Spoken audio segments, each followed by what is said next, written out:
Okay, this is the probability part of the rescue plan. And there are three formulas I'm going to go over in a bit, and this fundamental property below that'll help you with most probability questions. First, what is probability? It's always a fraction between 0 and 1.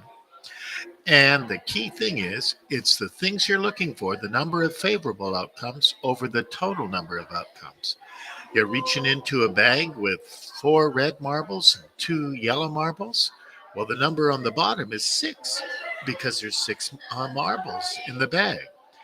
And the probability of pulling a red marble out is 4 out of 6 because there's 4 red marbles out of 6 in total. All probabilities um, relate to that fundamental property. Okay. And then now there are three formulas that you just have to have. If you've got them, then you're going to be able to solve all sorts of different problems. And you're going to be able to work out Venn diagrams and do all sorts of things. Anyways, if you see the word mutually exclusive, it means that two sets do not intersect. So the probability of those two things happening together is 0. They don't cross over in a Venn diagram. If you see the word independent, it means the probabilities multiply together. They're not mutually exclusive. And the probability of A times the probability of B equals the probability of A and B. And by the way, sometimes I use that symbol for and this symbol for or. Okay, that's a test for independence too. If they do multiply together to equal the intersection, that means that they are independent. So it works both ways. And the last thing is the addition rule. The probability of A or B, the probability of A or B combined, all you do is take probability of A, probability of B, you add them together, and you subtract P of A and B, their intersection. So that formula works every time. If it's mutually exclusive, this part's 0, and you just get P of A plus P of B. But that formula is used all the time. In fact, let's take a look at a question that I've structured the same as the prelim, but maybe you can go back and try it. I use different numbers here, but it's the same sort of structure. What they do is they tell you P of A, P of B, and P of C. They give you numbers, but then they say P of A and B. Is that those probabilities are independent, and that B and C are mutually exclusive, and A and C are independent. Well, if you know that, and they ask you, what's the probability of A and B? The probability of A and the probability of B. What is that intersection? Well, it says it's independent, so the rule is we can multiply them together to get the answer. But the second question, they say it's mutually exclusive. Well, the rule is P of A, B, and C, that intersection is 0. So it's 0. Now, they didn't ask us here what's the probability of A and C, but we actually just need to do it 0.2 times 0.5, 0.1, because we're going to use it to figure out the probability of A or C. Well, here's the formula. The probability of two sets combined is the probability of the first plus the second minus the intersection. So A or C, probability of A plus the probability of C minus the intersection. So there it is, the probability of A, which is 0.2, you silly mutt. The probability of A is 0.2. So we'd have to change this to make it work. I'm just going to change it right now because we're going to see if I can use the video. See the probability of A, I wasn't very careful. That should be 0.2. But the probability of C, I got right. And the probability of A and C, I got right. But I'm going to have to change that. I'm going to have to change that, the probability of A, to 0, 2. So let's put a 2 in there. And so what is that? 0.2 plus 0.05 minus 0.1.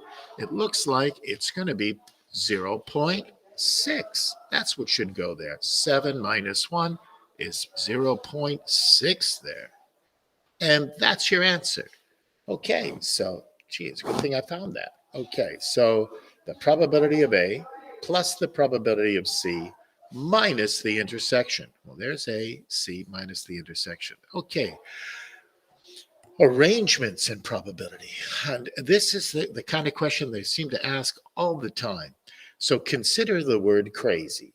It's got 1, 2, 3, 4, 5 letters in it. How many ways can we arrange these letters? Well, the best way is to put 5 letters in 5 boxes and think about choices. In the first box, I have 5 letters to choose from, so I choose one of them. It could be any one of them. But once I've chosen one, then I have 4 choices. Then 3, 2, 1. That's why it's 5 factorial in your calculator, or 120 ways that you can arrange the word crazy. But how many ways if we end with a Z, with a Z there? Well, if I put a Z there, there's only one way that can happen. There's no choice at all. So you're just timesing by 1. And then, but how many letters do I have left? Well, I've got the Y and the A and the R and the C. That's 4 choices. So if we end with a Z, the number of combinations is 1 times 4 factorial, or just 4 factorial. That's your answer. So the second question's not so hard. But the next one, they often do this. They say, find the probability of an arrangement where C and Y are next together, are next to each other.